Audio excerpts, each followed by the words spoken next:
Good evening, and welcome to another edition of the You Defend It debate series. My name is Patrick Monserrati.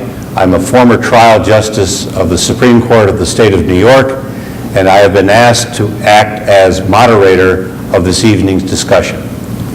As regular viewers know, the mission of the You Defend It debate series is to enlighten you rather than entertain you.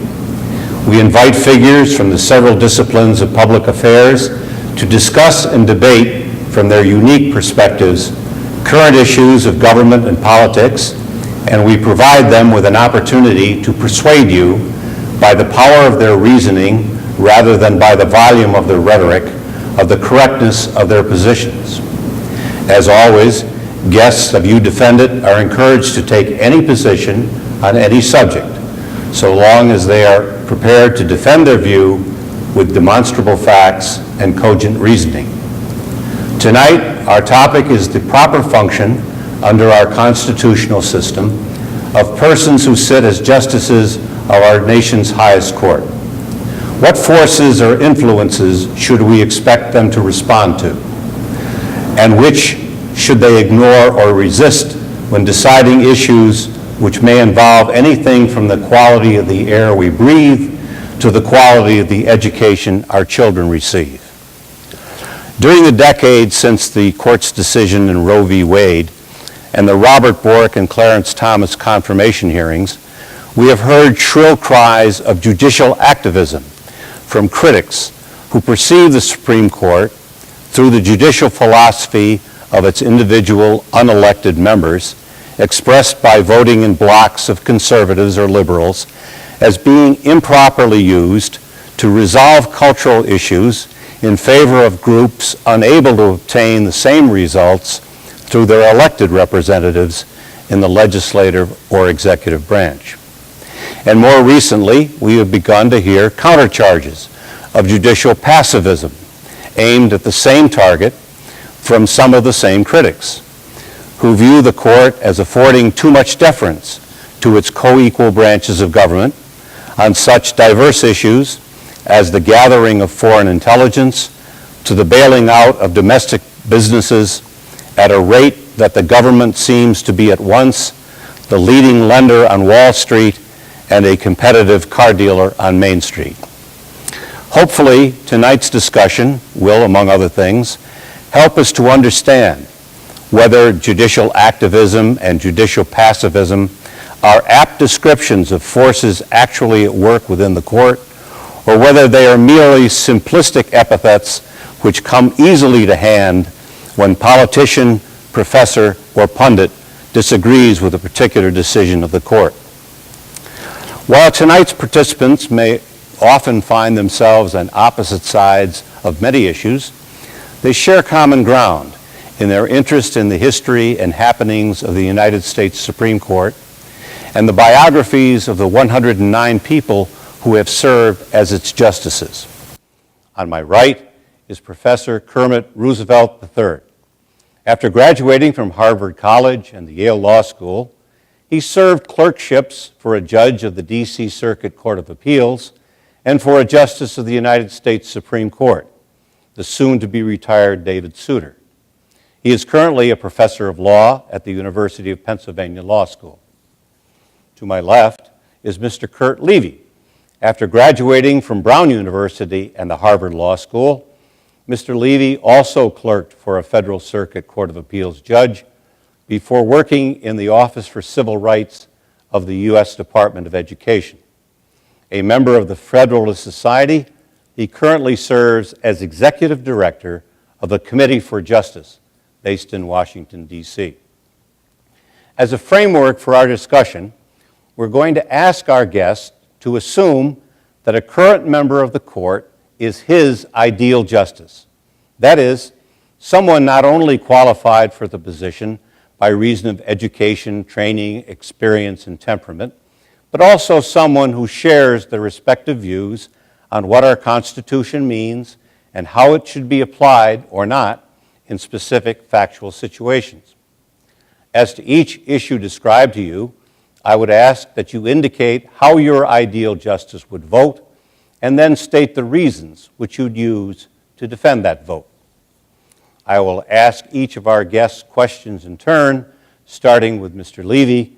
Then I will ask Professor Roosevelt to respond either to the same or a different question. By agreement of all concerned, each guest will have 3 minutes to give his answer and reasons.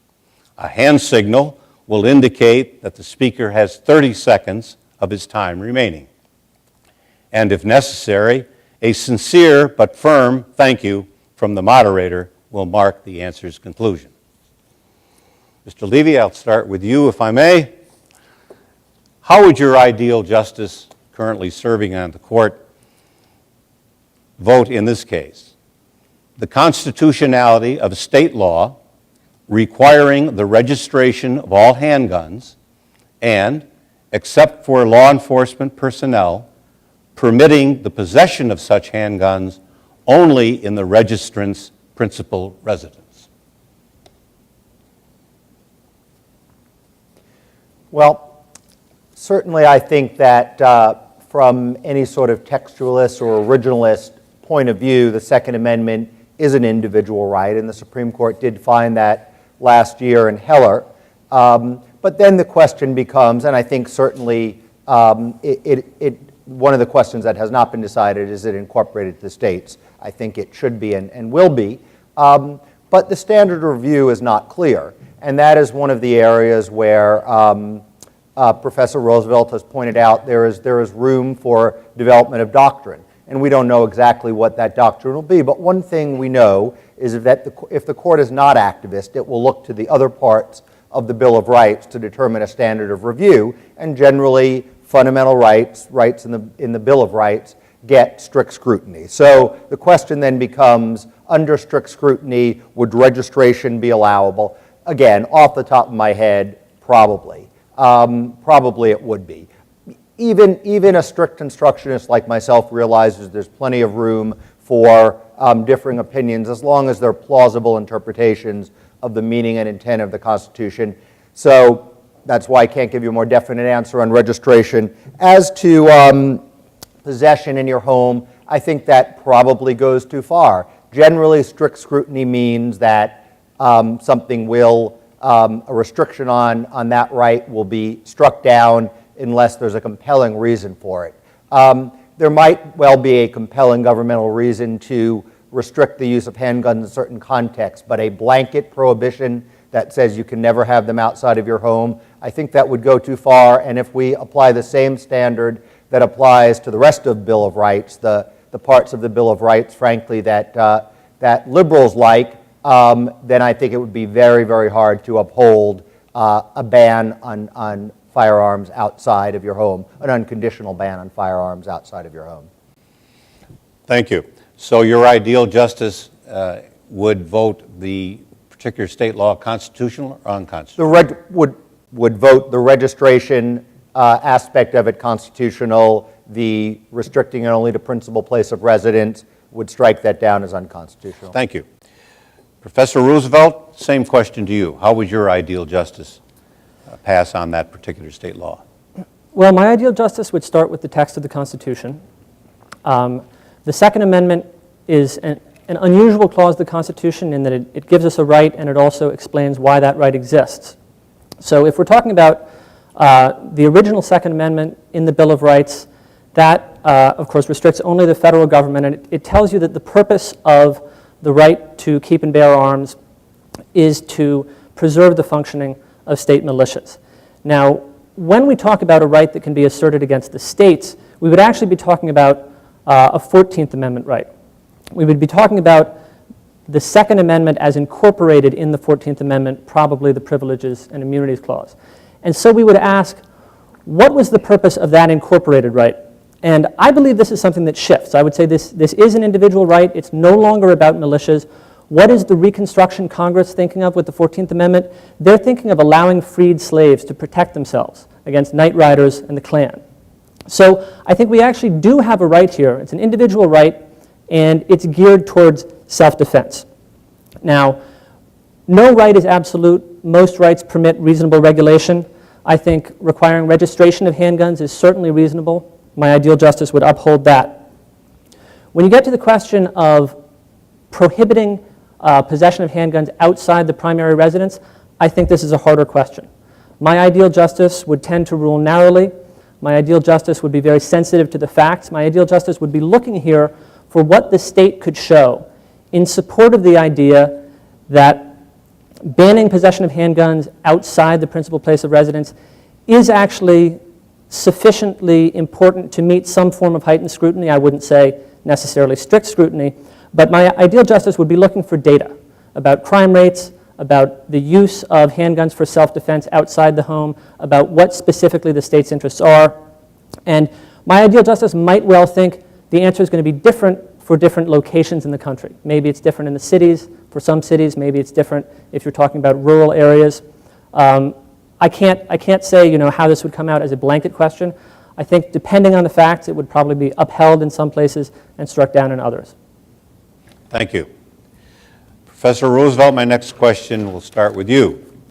How would your ideal justice vote on the constitutionality of a state law defining marriage as a legal union between a man and a woman, prohibiting the licensing within its borders of civil unions between people of the same gender, and declining to recognize the legality of such unions consummated elsewhere?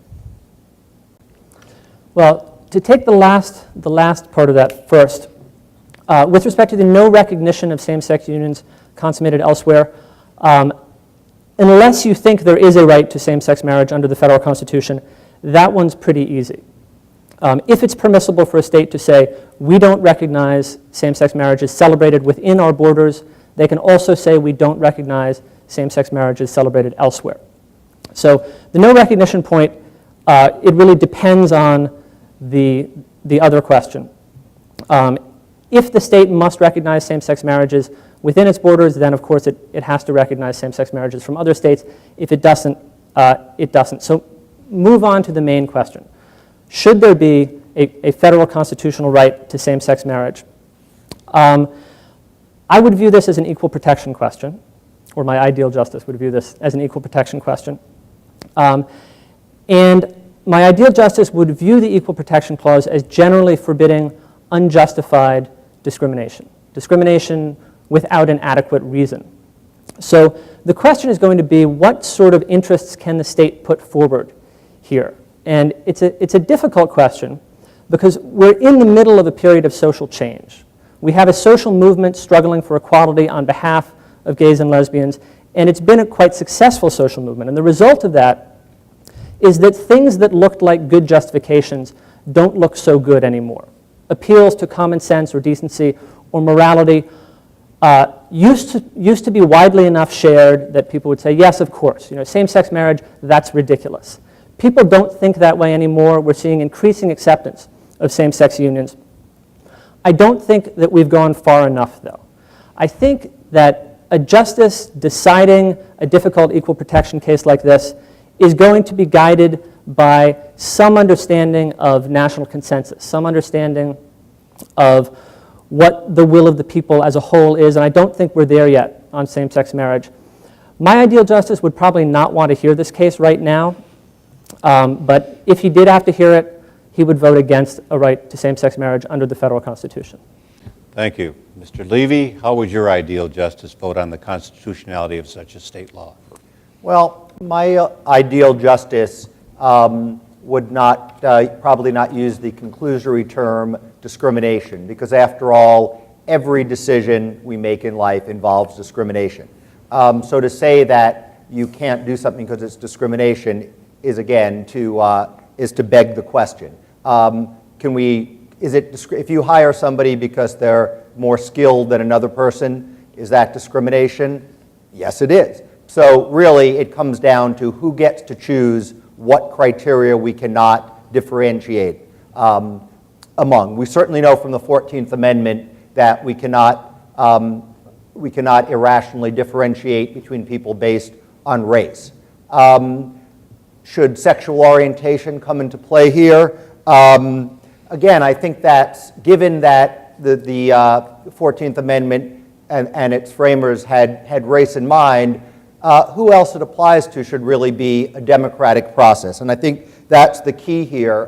Professor Roosevelt talks about social progress, but social progress shouldn't take place through the will of 9 unelected people on the Supreme Court. It should take place through the democratic process, whether that's through Congress, whether that's through state legislatures, whether that's through ballot initiatives, or whether it's through the amendment process. And most of the great advances in civil rights have come through the amendment process. But you know, it's funny, it's been almost 40 years now since we've had a substantive constitutional amendment, and that's for a good reason, because those who believe in, let's say, a living constitution have learned that it's a lot quicker to go through the courts. You don't have to win over the support of the American people. And I think that gay marriage is a great example. If you look at all the states where it was on the ballot, all but one voted to ban gay marriage, including California, including the very socially liberal state of California. And virtually every state that has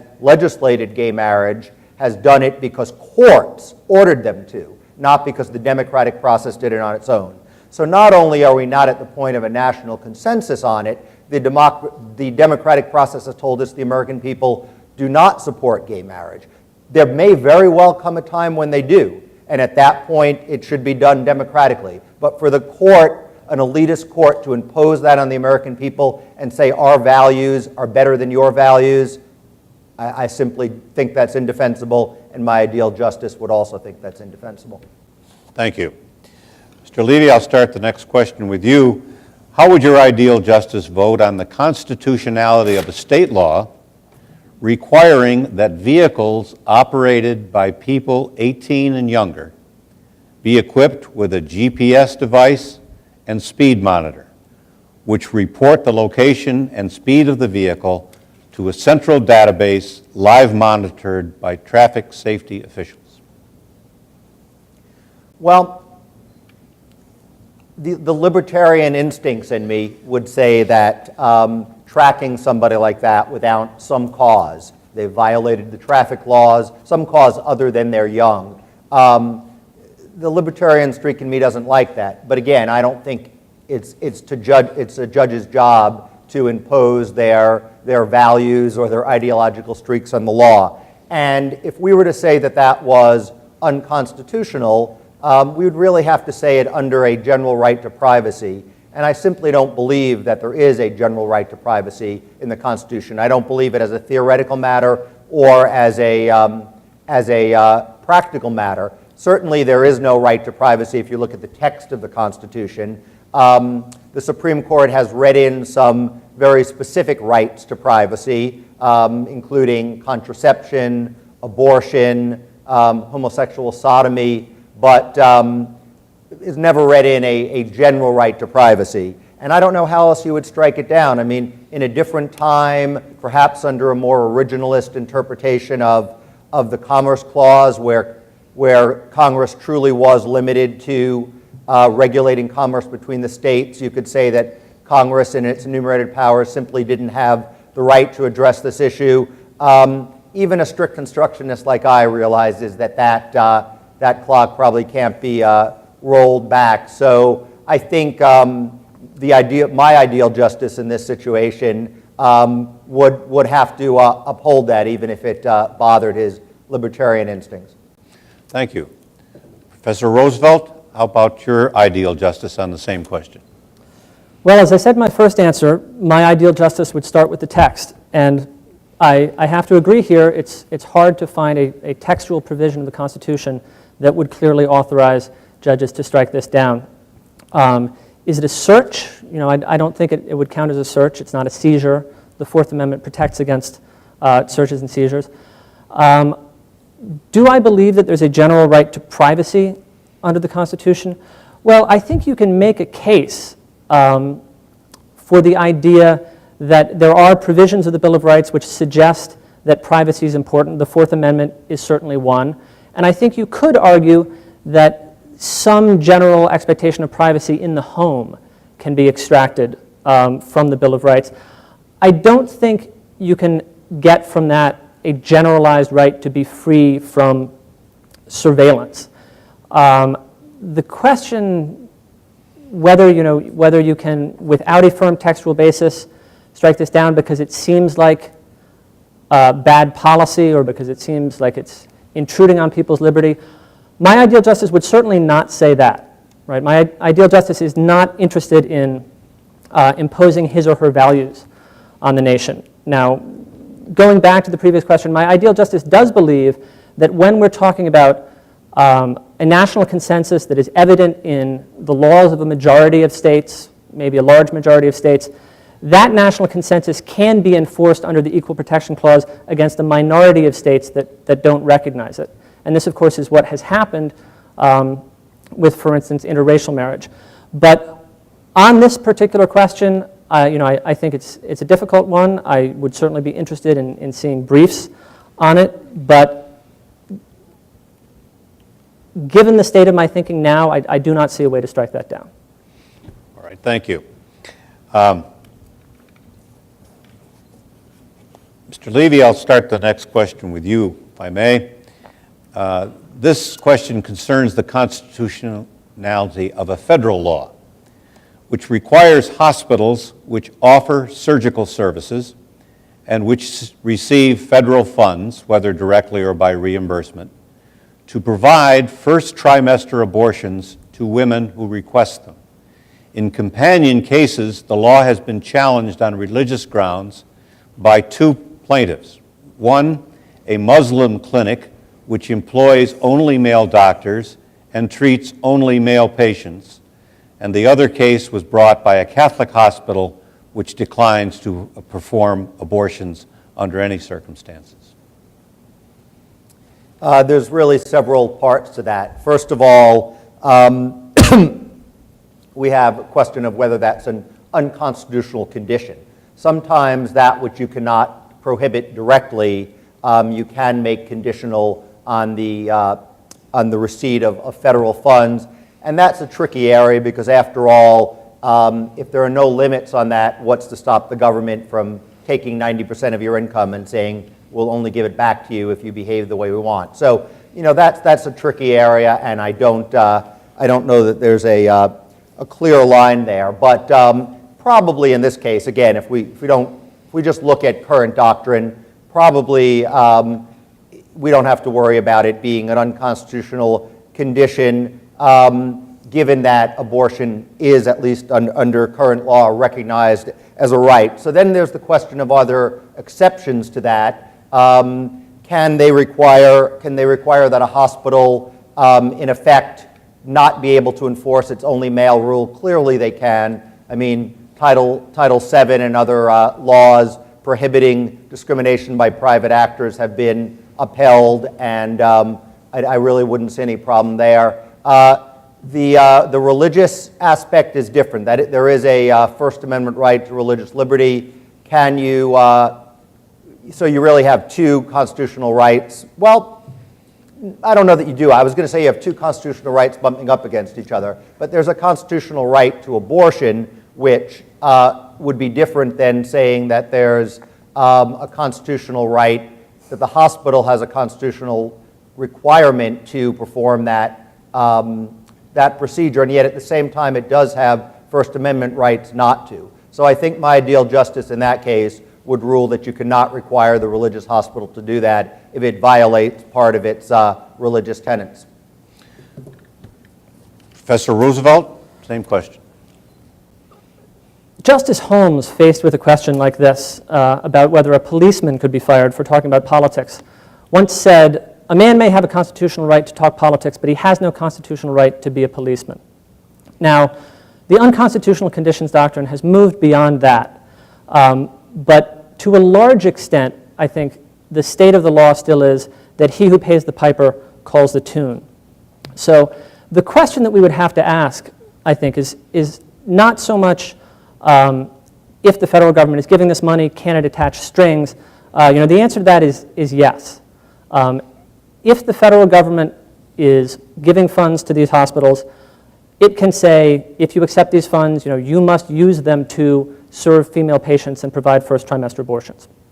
As a general matter, it can say that. Now, obviously, that looks as though it burdens some people's religious beliefs, But the answer is going to be, well, you certainly have a constitutional right to follow your religious beliefs, but you don't have a constitutional right to do so with federal money. So the question that we have to ask is, in the circumstances of this case, is the federal money something that is provided to everyone so that it's a sort of general baseline entitlement, so that taking it away would actually be best understood as penalizing these hospitals?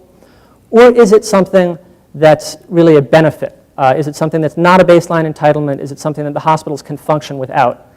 And that is the pragmatic line of inquiry that my justice would take. My justice would look at the facts again, try to decide narrowly, try to decide whether the federal funding in this case is best understood as something that is provided to everyone and is really necessary for hospitals to function, or is it something that hospitals can do without, that's an extra benefit but not something they require? Thank you. My next question, I'd like to start with Professor Roosevelt. We know that the current Supreme Court jurisprudence on the death penalty continues to uphold its constitutionality.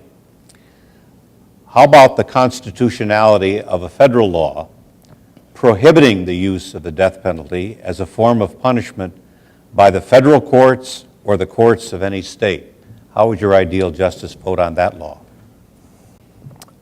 Well, as far as the federal courts go, I think that's a pretty easy question. My ideal justice would say if Congress wants to say there shall be no federal crimes punishable by the death penalty, Congress can say that.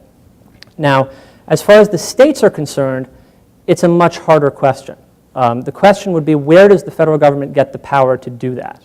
Where does the federal government get the power to say the states are limited in the kinds of punishments that they might inflict? And I think the best argument would be that Congress is using its powers to enforce the 14th Amendment. You could say Congress is enforcing the cruel and unusual punishment clause. But you would have this problem, of course, that the Supreme Court has said, and I think this is right, my ideal justice would agree with it, the death penalty, if the states choose it, is constitutional. So it's hard to see how Congress would be enforcing the cruel and unusual punishment clause if they pass a law forbidding something that clause actually permits. So is there any other constitutional provision Congress might be legislating under? Well, you could make an argument, and I think this would probably be the most promising way to go, that Congress is enforcing the Equal Protection Clause, and Congress is concerned about racial disparities in sentencing, and Congress has looked at the data, and there's a lot of statistical studies on this actually, and Congress has noticed that you get the death penalty much more for killing a white person than for killing a black person. It turns out the race of the offender is also slightly significant. Blacks are more likely to receive the death penalty than whites, but actually the big difference is it depends on who you kill. And if Congress mustered a strong enough showing, if Congress could make a very good demonstration that there's a serious problem with racial inequities in administration of the death penalty, my justice might uphold that. I think that it's unlikely that Congress could make a good enough showing. Once again, this would be a narrow decision. This would be fact-specific. This would depend on the strength of the factual record that Congress could generate. My guess is, though, that my ideal justice would say this goes beyond Congress's powers. This can't be enforced against the states. Thank you. Mr. Levy, the same question. How would your ideal justice vote on that? Well, my ideal justice largely agrees with Professor Roosevelt. Certainly, Congress could do it with regard to federal law. The only way I can really think of to do it with regard to state law would be the Eighth Amendment, cruel and unusual punishment, but for exactly the reasons Professor Roosevelt said, I think that would be a stretch. I think that certainly we know that under current doctrine, it's not enough under the 14th Amendment just to show some sort of lack of proportionality, that, for example, more African Americans, a higher percentage of African Americans get the death penalty, or a higher percentage of murderers of whites get the death penalty. I mean, just to show you why that would obviously, that's not proof of discrimination. 99%, if not more, of the people who get the death penalty are men. But is that sex discrimination? I don't think that that's much evidence of sex discrimination. So just to say there's a disparity. So again, I think I have to agree with Professor Roosevelt that while if Congress could make a showing that there was pernicious discrimination here, then it would come under the 14th Amendment Equal Protection Clause, but I just don't think Congress could make that showing. Thank you. Mr. Levy, I'll start you off with the next question. At issue here is the constitutionality of a local public school board regulation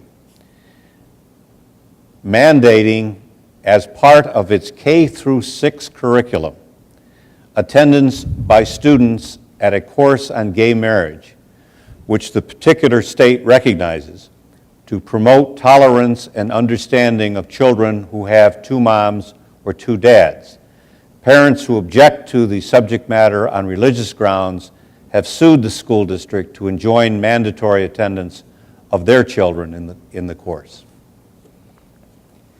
Well, as a general matter, I think that the state has broad powers to determine what is the proper education for children. Again, as a matter of policy, I may not agree with that, but I don't see much of a constitutional basis for disagreeing. Certainly there is a line of Supreme Court cases which talk about parental rights, but frankly I think that's fairly activist. I don't really think there is a strong constitutional basis for there being a competing parental right there. If you're talking about a religious right, that's different. There clearly is a basis in the First Amendment, but again, the courts have found, and I think rightfully so, that schools get a lot of deference here. I'm not sure exactly where I would draw the line. I mean, given that gay rights is not directly related to religion, it's not like they're forcing you to take a course saying there is no God. I think my ideal justice probably would side with the school board here. Professor Roosevelt, how about your ideal justice? Well, once again, I believe we find ourselves in agreement. I agree as a general matter, certainly, that school authorities have broad discretion in choosing a curriculum.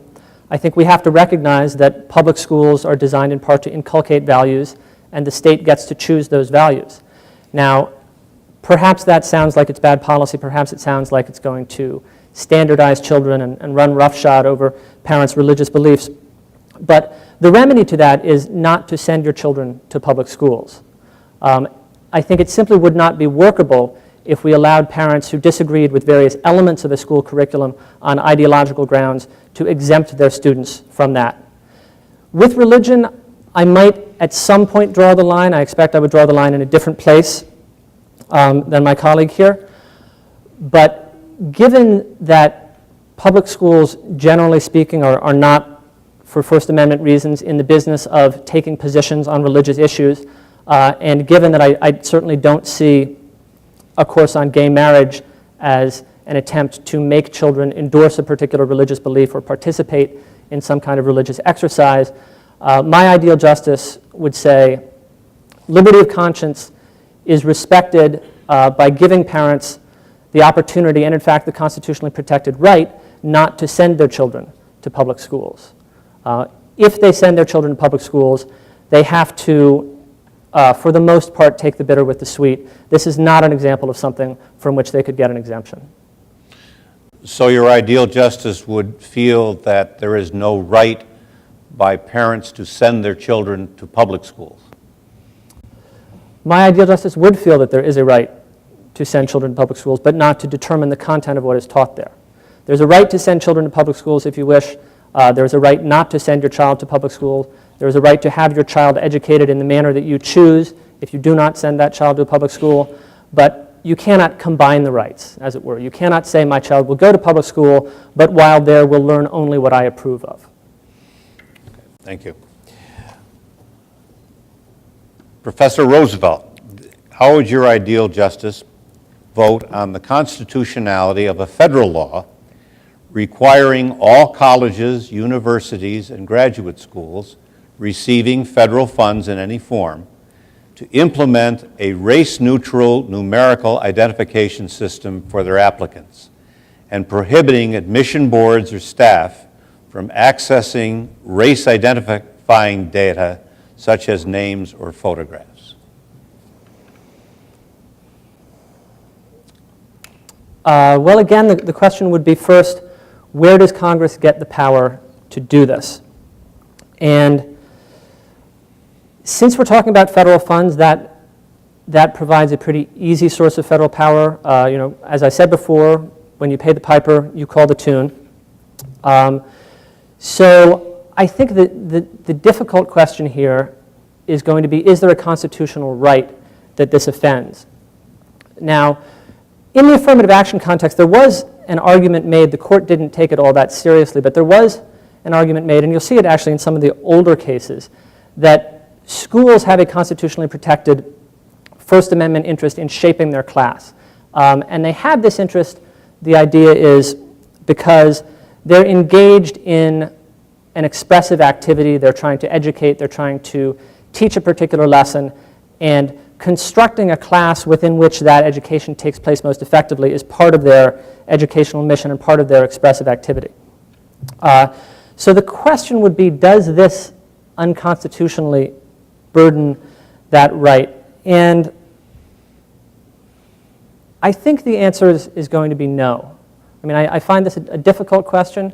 I do have some sympathy for the idea that certainly as a matter of policy, we should give educators a fair amount of autonomy in deciding how best to carry out their mission. But of course I agree, policy is not a constitutional consideration. We've got to ask, is there a constitutional limit here that the federal government has overstepped? And I think the answer is no. I think if Congress passes this law, my ideal justice would uphold it. Thank you. Mr. Levy, how would your ideal justice vote on such a law? I would largely agree, or my ideal justice would largely agree with Professor Roosevelt. I think federal funding certainly gives you the jurisdictional hook for Congress getting involved here. Equal protection does as well. Certainly when this has been proposed in recent times, it's been to combat reverse discrimination, knowing that, that schools engage in reverse discrimination.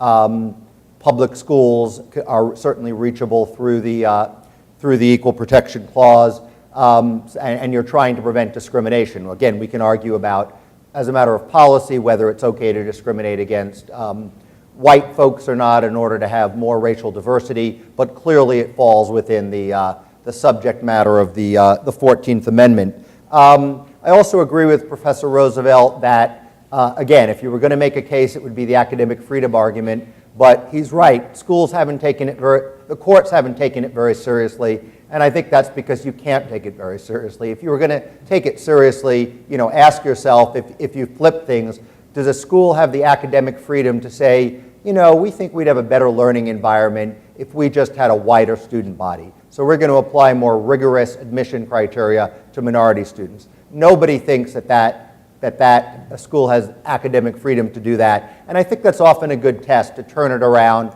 flip the races, because that allows us to distinguish between sort of our politically correct instincts and the law. And I think here, if you do that, it's clear that the law would not say there's academic freedom to discriminate based on race. So you would agree with Justice Roberts' observation that the only way to end discrimination is to end discrimination? Well, I think that's a policy matter. No.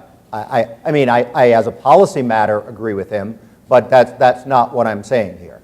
I simply said two things, that one, this would fall under the it clearly falls under Congress's powers under the Equal Protection Clause if they're doing it to prevent discrimination against white people or even Asian people who are said to be hurt even worse by affirmative action. And I said there's not a separate First Amendment right for schools to discriminate. But I don't think that what Robert said is, I think he meant it as a wise statement, not as a description of constitutional law. Thank you. Mr. Levy, I'll start the next question with you. We have been living for now some over 75 years under the exclusionary rule, which is in its origins judge-made law. So how about the constitutionality of a federal law providing that physical evidence seized from a person would be admissible in federal criminal prosecutions, no matter how unreasonable the circumstances of the seizure. And any person aggrieved by the seizure would have a right to bring a civil action for money damages against the officers involved as well as against the governmental agency by which the officers were employed. How would your ideal justice vote on such a federal law? Well, given that the Supreme Court has recently affirmed the exclusionary rule, not just as a statutory matter, but as a constitutional matter, such a federal law, I think, on its face, would be unconstitutional. Unfortunately, I think the federal court should have given states more leeway here to determine. Certainly, there has to be, for the Fourth Amendment right against search and seizure to have any meaning, there has to be some sort of disincentive to illegal searches and seizures. States probably should have more leeway, although I have to tell you, one could make a case that to truly have an individual right against search and seizure, you have to be made whole. And the only way to make you whole is to take away the evidence that was gained through that unlawful search and seizure. So again, I think it's probably, even if the Supreme Court had left states with more leeway, whether my ideal justice would agree with that more leeway, I think is a close call. Thank you. Professor Roosevelt, how would your ideal justice vote on such a federal law? My ideal justice would uphold this law. The exclusionary rule, as you pointed out in the question, is not to be found in the Constitution. It's a judicially created supplement. It's a judicially created supplement that exists in order to protect the Fourth Amendment right against searches and seizures. But since it's a judicially created supplement, I don't think that it should be viewed as the exclusive means of protecting that right. And what that means, I think, is that if Congress comes up with another method, the court should give it respectful consideration as a possible alternative. And if the court finds that that alternative is adequately effective, if it meets whatever threshold the court sets, then the court should accept that. I think that Congress should be given certainly considerable respect and perhaps even some deference when it comes to creating supplements to enforce the Constitution as the court has interpreted it. So what we would have to ask then is, how does this alternative, this civil remedy against officers who perform an illegal search or seizure, compare to the exclusionary rule? And I think it actually compares pretty well. The exclusionary rule protects the guilty. It doesn't protect the innocent. If you're an innocent person and the government conducts an unlawful search, it seizes your property, the exclusionary rule does nothing for you, right? You're not going to be convicted. You're going to be acquitted anyway. So you have no remedy. You, the innocent person, have no remedy. But it helps a guilty person, right? A guilty person who's the victim of an unlawful search or seizure might get off because this evidence can't be used against them. So sometimes, the price of protecting the rights of the innocent is that the guilty must go free. Sometimes that's the case. That's sort of what the exclusionary rule does.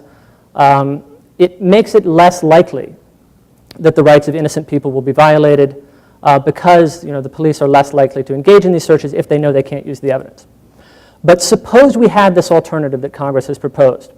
Well, this is something that protects the innocent.